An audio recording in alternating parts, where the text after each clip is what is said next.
Assalamualaikum warahmatullahi wabarakatuh, sahabat beriman. Mudah-mudahan Anda masih selalu setia bersama kami di channel yang selalu menghadirkan kisah-kisah inspiratif.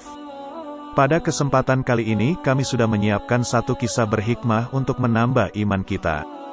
Sebelum itu mari, support channel ini dengan cara like dan subscribe. Klik lonceng juga, biar kamu nanti dapat konten bermanfaat lainnya. Ada seorang wanita yang tinggal di sekitar Masjidil Aqsa, Baitul Maqdis. Ia mempunyai kebiasaan, amalan unik. Jika datang bulan Rajab, salah satu dari bulan yang dimuliakan Allah seperti disitir dalam Qiyas Taubah ayat 36, ia itikaf di Masjidil Aqsa dengan memakai pakaian selimut bulu, pakaian paling sederhana saat itu, dan ia membaca zikir surat Al-Ikhlas, Qul huwallahu ahad, sebanyak 12.000 kali.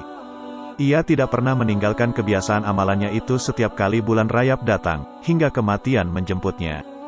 Bulan Rajab memang bulan yang penuh keberkahan. Nabi SAW pernah bersabda, bahwa bulan Rajab adalah bulan Allah, bulan Syaban adalah bulanku, bulan Nabi SAW, dan bulan Ramadan adalah bulan umatku, umat Nabi SAW, umat Islam. Setiap memasuki bulan Rajab, beliau juga mengajarkan doa kepada para sahabat, yaitu, Allahumma ba'arik lana fi Rajaba, wa Sya'bana, wa belaina Ramadan. Makna dari doa tersebut adalah, Ya Allah, berilah keberkahan kepada kami pada bulan Rajab ini, juga pada bulan Syaban, dan sampaikanlah, panjangkanlah umur kami kepada bulan Ramadan. Mungkin karena ingin menghormati, sekaligus memancing, barakah dari bulan Rajab itu, wanita tersebut menjalankan amalan zikirnya tersebut secara istiqomah, walaupun tidak ada tuntunan khusus dari Rasulullah SAW atau para sahabat lainnya.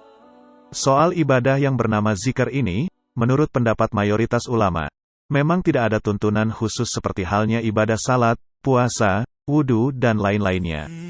Setiap orang bisa mengamalkan zikir kapan saja, di mana saja dan sebanyak apa, sesuai dengan keadaan dan kemampuannya, tidak ada batasan khusus. Perintah Al-Quran dalam berzikir hanya bersifat global. Ya ayuhal lazina amanuskurullaha zikran kasiran, wa sabihuhu bukratan wa asila. Hanya saja para ulama menggarisbawahi, bacaan yang dibaca dalam zikir itu sebaiknya adalah ayat-ayat surat Al-Quran, kalimat-kalimat thayyibah yang diajarkan Rasulullah SAW, solawat, dan doa-doa. Nabi SAW memang mengajarkan zikir khusus pada beberapa momen tertentu, seperti misalnya setelah salat 5 waktu, pada waktu pagi dan sore, dan lain-lainnya, tetapi tidak bersifat wajib, tetapi hanya sunnah saja. Tidak ada penjelasan pasti bagaimana wanita di Masjidil Aqsa itu menjalankan zikirnya yang 12.000 surat Al-Ikhlas itu. Kelihatannya cukup berat, tetapi sebenarnya tidak seperti itu, karena surat Al-Ikhlas sangat pendek dan mudah dihafalkan. Kalau dijalankan selama sebulan, asumsi sebanyak 30 hari, sebenarnya tidaklah terlalu berat. 12.000 kali, berarti 400 kali per harinya. Kalau dibaca setelah salat 5 waktu, berarti 80 kali, dan itu tidak sampai 10 menit jika dibaca tartil, tidak terlalu cepat atau lambat. Ketika usianya makin tua dan ia merasa ajalnya makin dekat, wanita itu berwasiat kepada anak lelakinya, agar nantinya ia dikafani dengan selimut bulu yang biasa dipergunakannya untuk itikaf di Baitul Maqdis dan berzikir dengan surat Al-Ikhlas pada bulan Rajab itu. Atau paling tidak, selimut bulu itu disertakan, ikut dikuburkan ketika ia dimakamkan.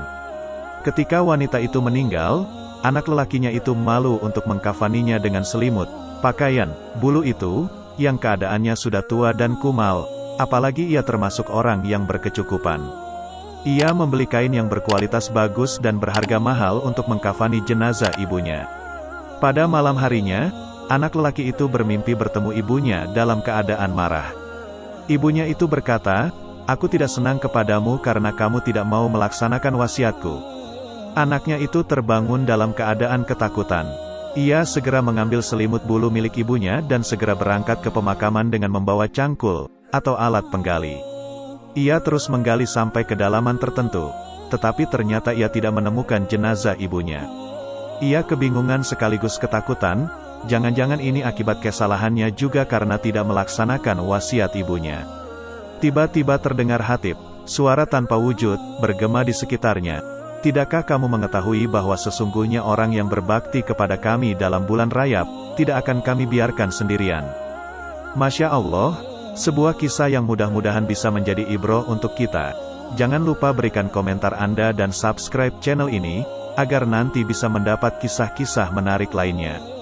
Sampai jumpa, wassalamualaikum warahmatullahi wabarakatuh.